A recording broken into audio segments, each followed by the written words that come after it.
So we're going to be looking at the new culture, right? That's being created. So it's going to be called REVOLOU. REVOLOU, right? That is the culture. That's like Larasa. That's like Asian culture. It's a culture of people, and they're called REVOLOU. REVOLOUs, REVOLOU, right? And it's the culture, it's the lifestyle, code of ethics, behavior, character, code of values and morals. It's like what the people are. It's like the tribe. It's like a tribe. It's like a family, right? Um, a revel. Now, revolute is short for um, revolution, right? And this is important. Revolution. When we look at the definition of revolution, revolution is well, actually, let's look up the definition right now. What revolution is right now. So the revolution definition of it is a forcible overthrow of a government or social order in favor of a new system. That's what revolution is, right? So when we look at revolu, which is the culture, we look at a revo is a man, right? He's the man. He's a man, and a reva is the woman. Okay. Now, when we look at a forcible overthrow of a government or social order in favor of a new system. So what revolutions do? What we do is this: we forcibly overthrow the government and social order within ourselves. Whatever we were taught by a government in our environment, whatever we was taught in the social order of our environment, whether it's family, society, and everything like that, what we do is we revolutionize it to be better, to suit our needs in order to ensure our survival in any place in the world. And we favor a new system, which we govern ourselves, right? So we revolutionize every single thing that we get in contact with, right? Because that's what this world is. That's what this world is based on, really, to me, right? So you look at, we live in the United States. You know, America fought the Revolutionary War, and everybody knows the history behind that. It was a group of people who got tired of being slaves, got tired of a certain way of thinking, which was um, affecting their behavior and their livelihood and how they wanted to be able to be every day. They wanted independence. They want their own government, and that's what we want. We want our own government. The United States is just an example. There's a lot of revolutions that happened. The Haitian Revolution is another thing. You know what I'm saying? When them Haitians defeated Napoleon, America defeated Great Britain, the most powerful army in the world at that time, through the act of revolution. And it has a lot to do with what your heart is and what you believe in, right? So each human being in this world is born unique with its own DNA. No one is exactly the same. No one. You know what I'm saying? If you take a baby, if two women have children right now at the same time, and a baby comes out, each one of those children are going to be different. For one, they're going to have different DNAs, but they're not going to breathe the same. They're not going to hear the same. They're not going to see the same. They're not going to sleep the same. They're not going to eat the same all the time. And they're going to be allergic to different things. Their heart's going to be different. So we are born special. We are born unique. And the uniqueness that's inside us are the things that's going to change the world. It's going to change us, and it's going to change the world, right? So that's why when we look at products, like we look at a car, you know, we look at a 1965 Chevy Nova, and then we look at a 2015 Chevy Nova. It's been revolutionized. Somebody thought about something totally different and changed the original a concept of how the car looks. The motor is different, the transmission is different, all that. That's revolution. It's changing something to be way better. So as a revolute, that's what we do as people. We look inside ourselves, right? And we utilize what we are to be able to change the world and not be changed by the world. A revo is a man that believes in the ideology of revolution. Revo is short for revolution. And that man has a different type of mentality. That man he's a righteous man, right? Um, he has his own empire or empires, right? Um, his code of ethics, pretty much is, it's righteousness. It's protect, right? Protect, educate, provide, and empower, right? By all means. So what a revo does, a revo looks inside of himself and he looks at how he was raised. He looked at the past and everything like that. So what I did was I looked at my past, I looked at how I was raised, and I figured out, like, look, all those things of how I was raised created a childhood trauma within myself, which affected my adulthood. It affected a lot of situations in my life and the way I view things. So what I have to do is, as a revo, I have to be able to change every single thing in the opposite direction to make it better. So if my father wasn't shit and my father was in my life, that means I have to absolutely be in my child's life or my children's life. If my father disrespected my mother, I would be the opposite of that.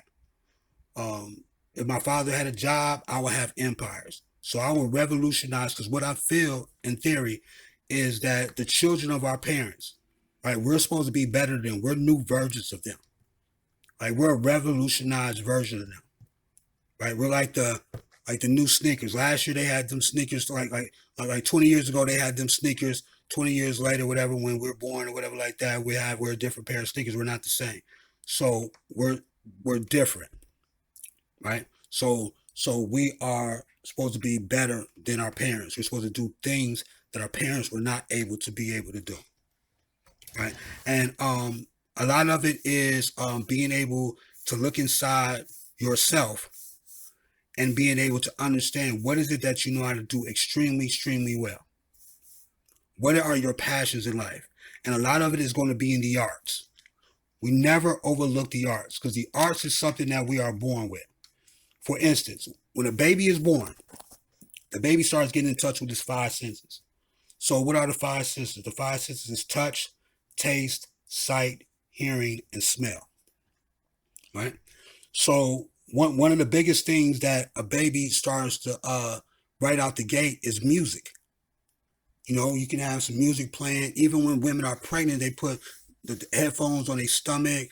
Even when a baby is asleep, you have like little toys and shit to make the music so the baby can fall asleep. Meditation music for the baby to fall asleep. That's music. That affects the child. That's making the child go to sleep. That's bringing happiness to a child and harmony to a child.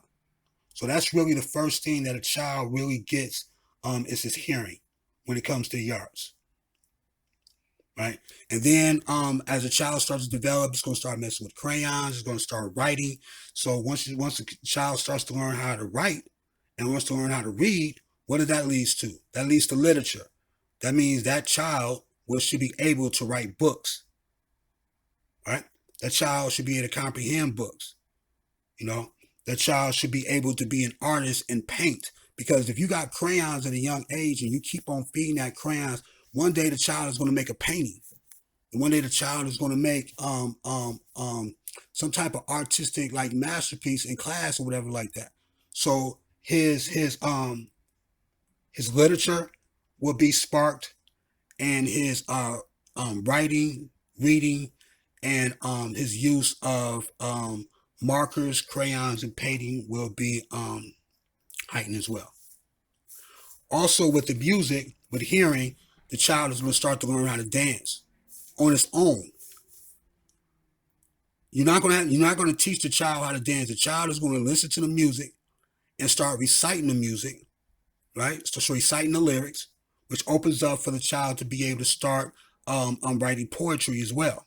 Now, I'm gonna go and flip flop back and forth to this stuff. So we're gonna organize this later, but this is what it is. So we look at poetry. So when a child listens to a song right now and just say it's a rock and roll song, say it's an R&B song, whatever. Those lyrics are really poetry. So the child is reading poetry, is listening through his ears, and the way that the message is being delivered is through the art of poetry, which is literature. It falls under the literature. Okay, so that's why each child should be able to write their own books and things like that. All right, so that's very important.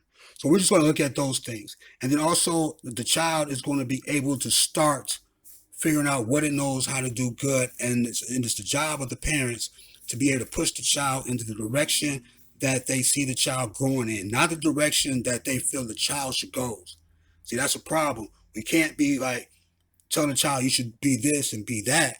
We have to give the child code of ethics and values in order to trigger something inside his soul to be able to go after his own purpose. And if we don't do that, we're going to create a childhood trauma. All right, so we got to see what direction the child is going to go, because the child is going to tell us. All right, so the reva is the woman, right? So also, let's go back to the revel and how he treats the woman, the reva, right?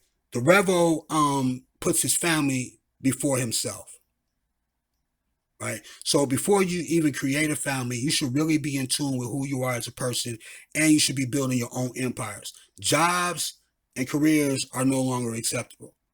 They're acceptable as a moving forward progress. Like say, like you work this job at McDonald's for a couple months or a year or whatever like that. Your job as a revel of a reva is to understand how that business is being operated. And then at some point, when you master that by being in that job for so long, you're going to be able to have the skill to be able to create an empire off of what you was as a job. So if you mop floors at Jay's cleaning facility, right? Cleaning company, and you've been mopping floors for 6 months, trying to stack up money, whatever it may be, when you leave, and if you ask questions enough while you're there, when you leave, you will be able to own your own cleaning company, because you will know how the infrastructure works. You know about payroll, you know about equipment, you know about supplies, you will know about all that shit.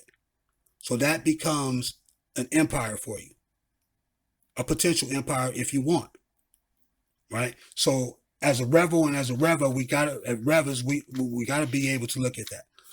Also, the responsibility of a revel is to be active in their children's life all the time and pick the right mate to be able to have children with. And we mates and sexual partners based on physicality and looks, right? We pick mates based on who they are as a person that is righteous, and if they have the ability to build empires, right? And if they have in tune with who they are as a person, and they may not all the way be there. I think people continue to grow over time and stuff like that, but we cannot create children unless it's made out of love. We do not have sex with women who we don't care about emotionally and who we are not trying to help build their own empires. It is the job, and one of the main manly qualities of a revel is to help a woman find more about who she is as a person that she can't see right now. Show it to her. Let her know it's beautiful. Let her know she's unique. Let her know she's different. Let her know she doesn't have to be like everybody else in the world. It's better to be unique than to be the same. And we have to help her build an empire in the interest of what she has. So just say she has interest in being a painter, right? And that's what she do. That's what all she do. She's going to tell you what it is that she's going to be able to do as a passion. Whatever that passion is, we cannot settle for allowing a reva, our woman, to be able to settle for a job or a career. Our aim is to help her build her own empire. I don't care if she's a nurse. She needs to have her own independent nurse business. Some way, somehow. All right. And the children have to be able to watch that. Right. So our job as Revos is to protect, educate, provide, and empower. And it's going to be some millions of years down the line or hundreds of years down the line when people hear what I'm saying right now is that what if you break up with a person? You know what I mean? What if things just don't happen the way you want it to happen?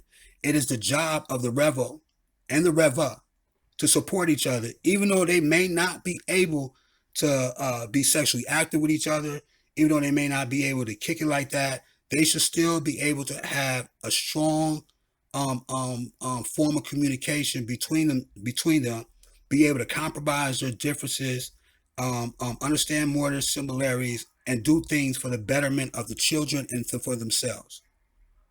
Right? So, for instance, if I'm in a relationship and I just break up with a woman I had a baby with, I can never let that woman fall off. Right? I can't, especially if she's doing something righteous with her life. I have to be able to help her with them light bills, help her with her car payment if I can, help her with things that's going to improve her as a person. If she's an unrighteous woman, then if she grows to be an unrighteous woman, then I have to try to bring her back to righteousness. If I can't, then that's just her choice, and I have to just accept her for who she is and focus more on this child. All right? It's not our job to be able to change women into being what we want them to be. We have to allow them to give them resources to be who exactly they want to be, as long as it's righteous, as long as they're not killing people or hurting people, whatever like that. We're not going to give out that energy. But anything that's righteous, that's going to help her grow, we're supposed to be out there trying to make that happen. And that's regardless if we can have sex with her. That's regardless if we can be in a relationship with her and all that type of stuff. And whoever that woman dates needs to know about our presence. There should never be a situation where she's dating a dude and the other dude does not know that, hey, this dude is here. If you do something fucked up to her, yeah, I'm here to handle that. She needs to understand that. That is also important because we have children with revers. So if there's an unrighteous man in that household around our children, we still have to protect the essence of our children and the mother of the children, even though she made a personal decision to be with an unrighteous man. Now, she could even be with a righteous man, right? Just say she's with a righteous man and things like that, and say that we have similar ideals and things like that. You know what I'm saying? Still, there should be a level of respect between a revo and that man, right? There's always should be a sense of respect, and we should be able to work together for the benefit, to help the the woman, and also our children. All right, that we have with that woman, and that man has to understand that. And if that man has a problem with that, and he starts getting all weird about that, that means that he is not secure in his manhood. He is unrighteous and everything. And I feel like when signs like that occur, then we need to be able to push that male out of that environment with our Reva, right? Because that type of mentality of of an unrighteous man, or man with low self-esteem, or hating on a woman because she's successful and all that type of stuff, that type of energy cannot be allowed in that household, because that energy is going to destroy the mother of our children. And if it starts destroying the mother of our children, then it's going to start destroying our actual children. So we always have to be on point and understand who she is dating, not to be all in their business and all that type of shit. We're not doing none of that. We just have to make sure that the Reva, the mother of our children, is constantly moving in the direction that she wants to be able to go, to be able to be happy and have harmony in her life, and continue to build empires as she's already doing. Nothing can stop that from happening. That is going to be our position. If we're not with her, that's our position, to make sure she's doing that. And it's the same thing that applies to a Reva. The same thing that I just said. So I'm gonna have to go back and reiterate it. It's just a female version, right? The Reva does the exact same thing that the Revo does. The exact same thing. The exact same principles, codes, and everything.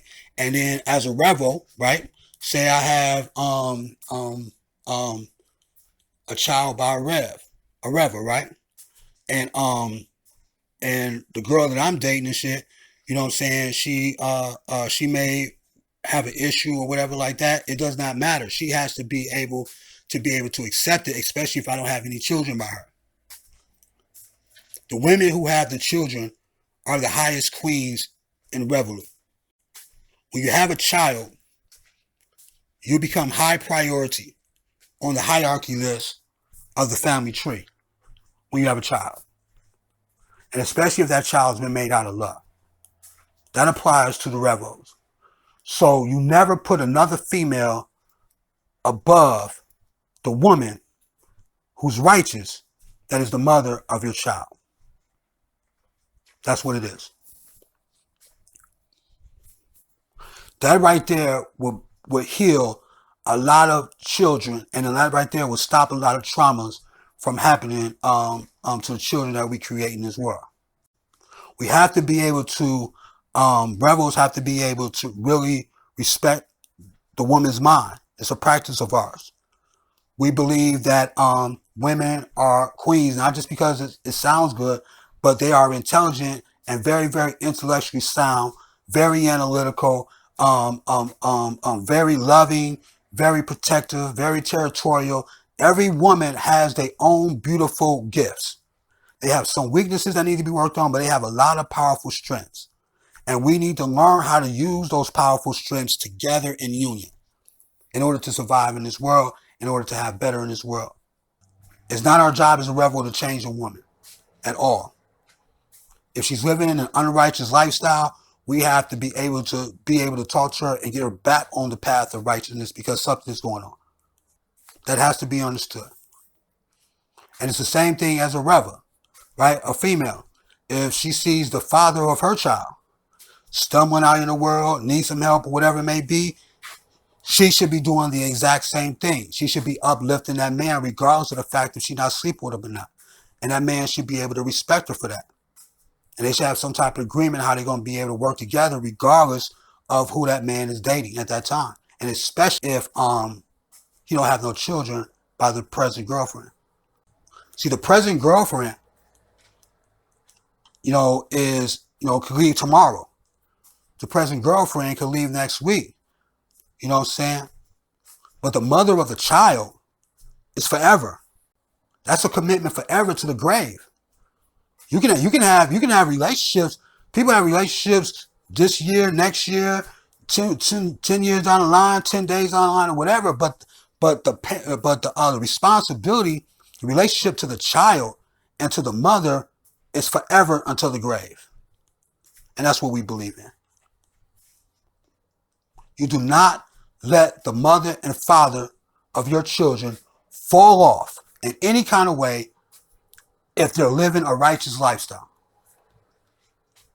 And when we say righteous lifestyle, that lifestyle is not hurting people. That's not killing people. That's not scamming people. That's not like destroying humanity in any kind of way.